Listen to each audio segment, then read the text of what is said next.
하나님, 세상에 보는 현실들을 바라볼 때마다 절망하고 좌절할 수 있겠지만 하나님 이 땅에 소망을 두지 아니하고 하나님 나라 바라보는 믿음의 사람들에게 하나님 세상을 이길 수 있는 용기와 오직 믿음으로 살기 도와주옵소서.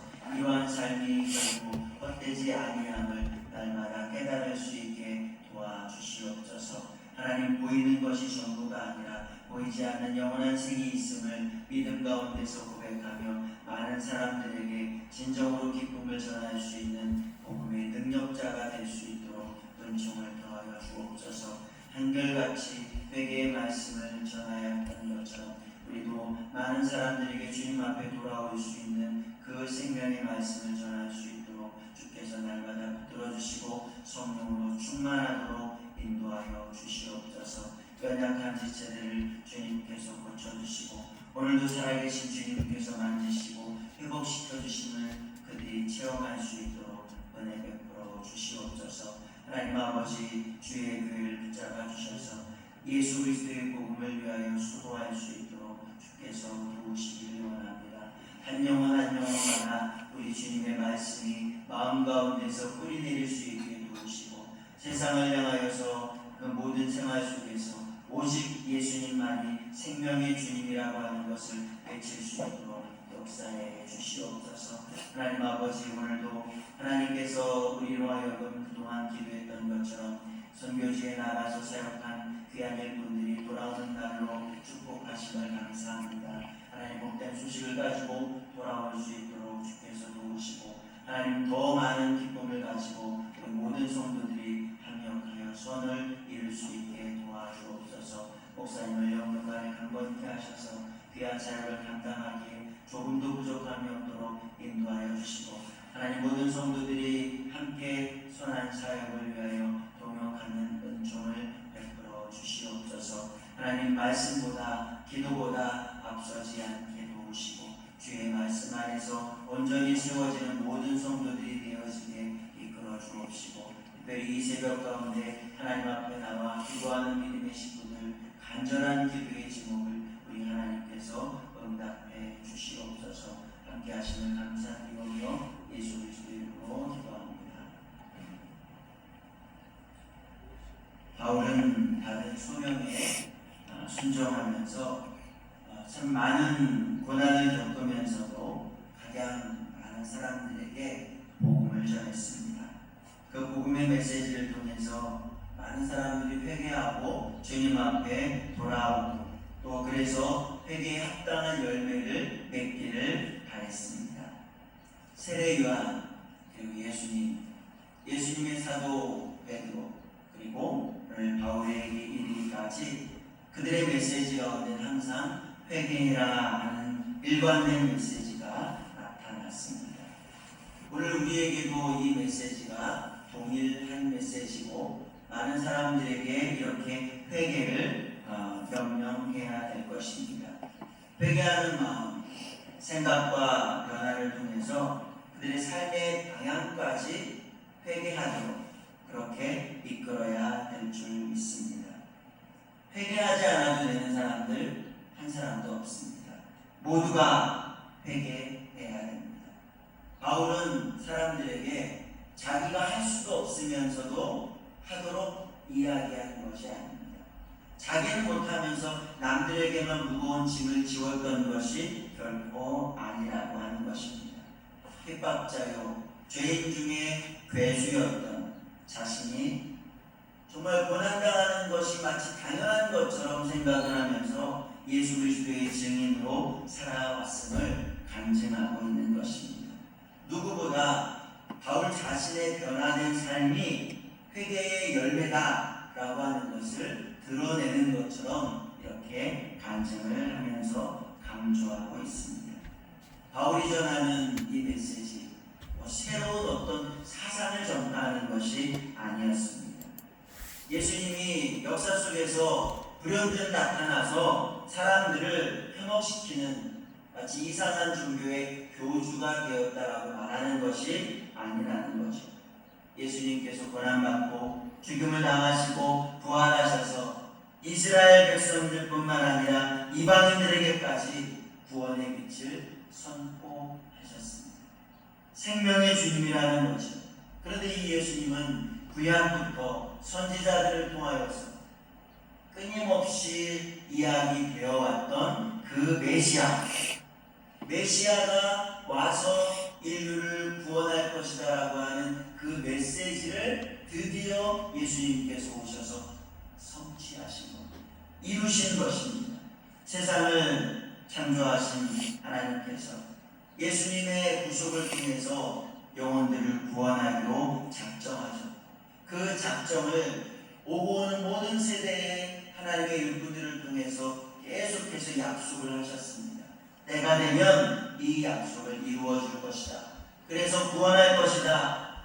그 말씀하신 그대로 예수님께서 오셔서 죽으시고 부활하시는 것을 통해서 비로소 성취하셨다는 것입니다.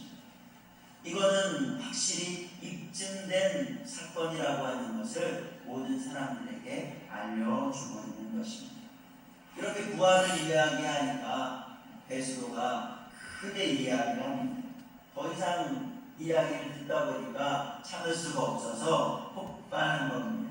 크게 소리내어 이르되 바울아 내가 미쳤도다. 내 많은 학문이 너를 미치게 한다. 그렇게 얘기를 했습니다. 어쩌면 바울의 해박한 지식에 학문적으로 감복한 것 같기도 하지만, 이 메시아가 자기 백성들에게 죽임을 당했다가 온 세상의 빛으로서 죽은 자 가운데서 부활했다라고 하는 말을 인간적으로 인본주의 사상을 가지고 있었던 이 총독 베스도는 전혀 이해가 되지 않는 말이니까 더 이상 그만 얘기해라. 그러니까 본인이 이해가 안 되는 말을 자꾸 떠드니까 그만 얘기하라고 명령을 내리고 있는 겁니다. 자신이 공감하지 못하는 이야기를 계속 추설추설 이야기하면 우리 어른들은 그런 얘기를 하지 않습니까?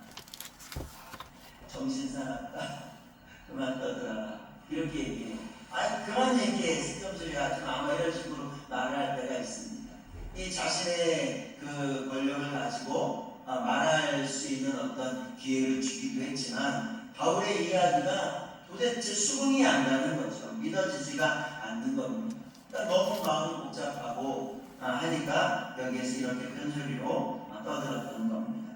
그런데 바울은 어떻게 했습니까? 그냥 무서워 떠는 것이 아닙니다. 오히려 그 와중에 베스도 같아요. 내가 미친 것이 아니요 참되고 온전한 말을 하나이다 라고 답답을 합니다. 바울이 얼렁뚱땅 넘어가지 않습니다.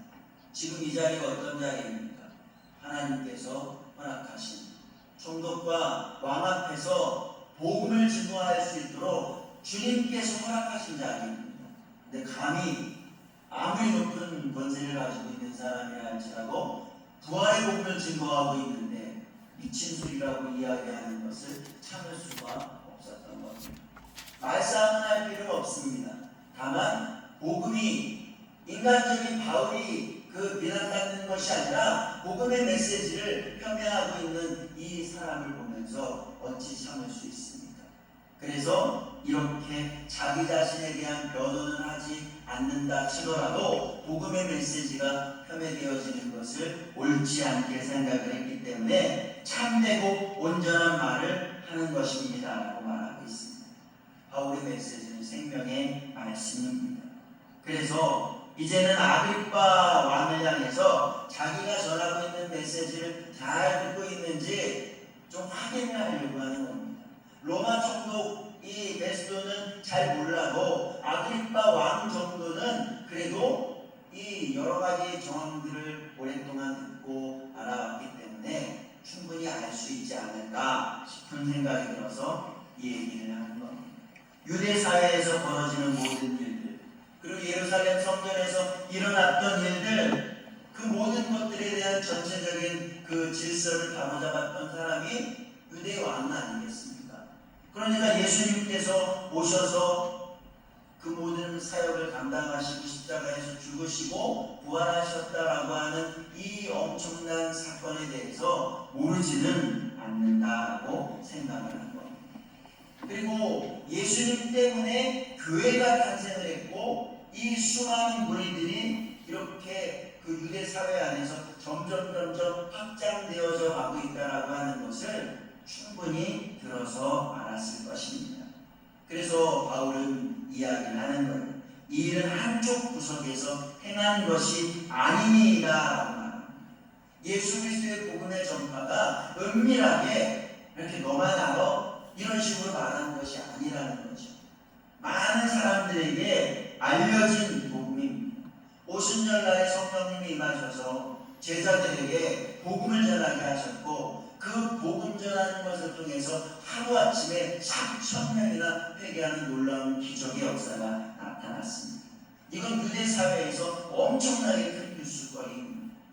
아주 은밀한 이야기가 아니라 백주대낮에 벌어진 엄청난 사건이었습니다. 이것을 얘기하는 거죠. 예수님의 부활, 이것이 사실이었기 때문에 엄청난 그 소식으로 많은 사람들에게 알려지게 되었다는 것입니다.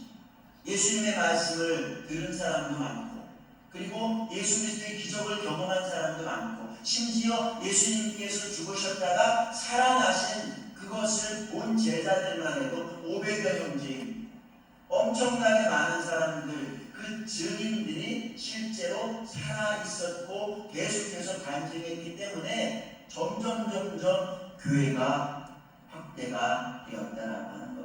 오늘날로 말하면 계속적인 부흥이 있어 왔습니다. 또 이 사람들이 선한 영향력을 행사했기 때문에 교인들은 아주 나쁜 존재들이 아니라 정말 선한 사람들, 이들의 모임 가운데 은혜가 넘치고 다른 사람들을 구제하고 돕는 일들까지 나타나는 모습을 보면서 많은 감동이 있었다라고 할 수 있습니다.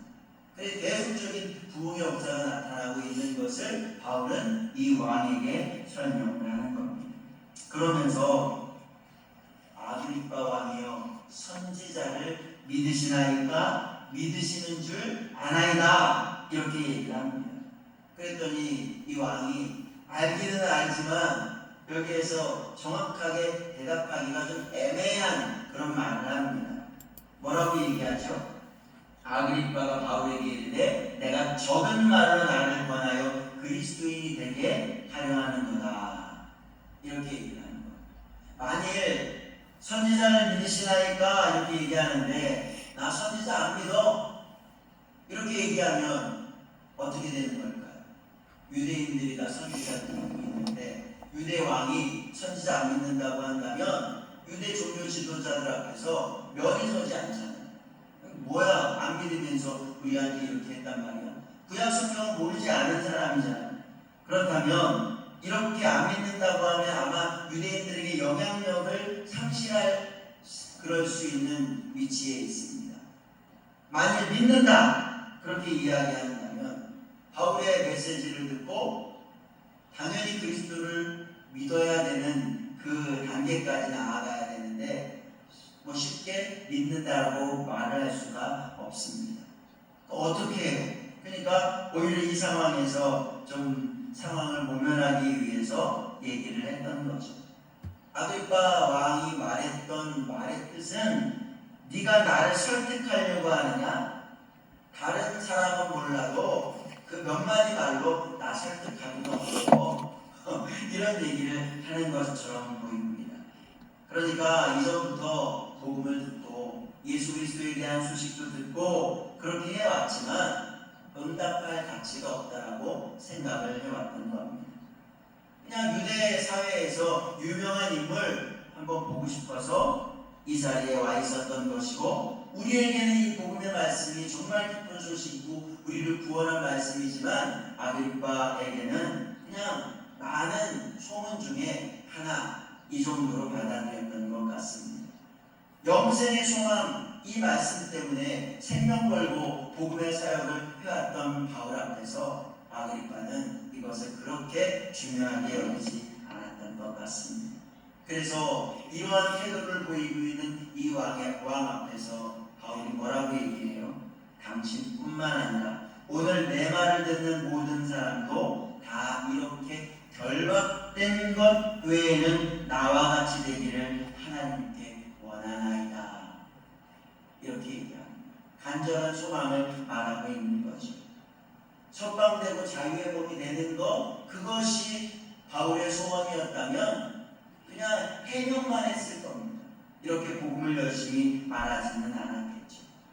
오늘 바울은 매 순간 죽기를 각오한 사람처럼 한결같이 말을 하는데 오늘 꼭 하지 않으면 안 될 복음의 메시지를 이야기하고 있는 거예요. 죽을 자였던 하나님 앞에서 심판받아 마땅한 자기를 주님께서 찾아오셔서 구원하신 놀라운 은총을 본인 스스로가 경험했고 인생의 삶이 180도로 변하지 않았습니까? 자신이 그 증거다라고 말하는 것처럼 그 누구라도 예수님을 만나면 변화되지 않을 수 없다라고 하는 그 확실한 증거를 이야기하고 있는 것입니다. 그래서 누구든지 예수님의 이름을 부르면 구원받는다라고 하는 확실한 복음을 이 자리에서도 선포한 겁니다. 물론 이렇게 이야기했을 때 당장 베스도나 아그리빠가 달라진 것은 아니었습니다. 확실한 것은 이들이 이 바울의 간증을 듣고 복음의 선포를 듣고 그들끼리 이야기합니다. 뭐라고 얘기해요? 바울은 아무 잘못이 없다. 사형 죽일 만한 죄를 가지고 있지 않다라고 하는 것을 얘기하고 있는 겁니다. 다시 말하면 뭐라고 얘기할 수 있을까요? 기독교라고 하는 건 유대인들이 말하는 반유대적이고 반로마적인 집단이 아니라 라고 하는 것을 이 아그리빠가 얘기한 겁니다. 그래서 확실히 다른 모든 사람들에게 기독교를 지지하는 선언을 한 것이나 마찬가지입니다. 왕이 지식 평결을 내린 것입니다. 그래서 이 말씀이 사도행전에 기록되었다라고 하는 이 사실 때문이라도 많은 기독교인들이 그동안 얼마나 핍박을 받아왔습니다.